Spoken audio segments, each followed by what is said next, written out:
शुभ सकाळ. आज दिवसाची सुरुवात झाली एक ग्लास गरम पाणी पिऊन. त्यानंतर घरातील सर्व बेसिक कामं आवरली आणि जेवणाची तयारी केली.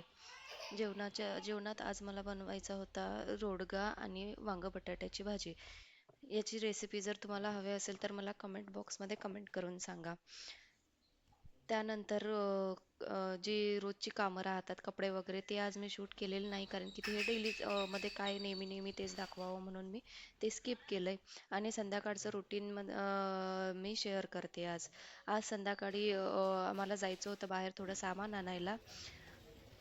आणि तेव्हा सामान आणायला गेलो आणि येताना भेळ बनवायचं सामानसुद्धा घेऊन आलो, कारण की सकाळी आमचं जेवण चांगलं झालेलं आम्हाला संध्याकाळी फार काही अशी भूक नव्हती, म्हणून ते सामान पण घेऊन आलो.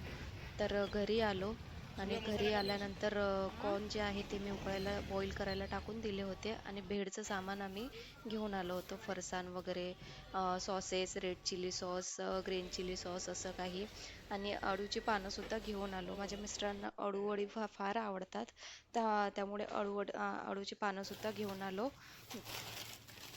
आणि भेळ मस्तपैकी अशी भेळ बनवली. त्यानंतर मी ते एक केकसुद्धा आणला होता, रव्याचा केक, जो की एगलेस आहे आणि तो केक मला फार आवडतो. तो केक पण घेऊन आलो होतो आणि छान अशी भेळ बनवली आणि आजचा संपला असा दिवस.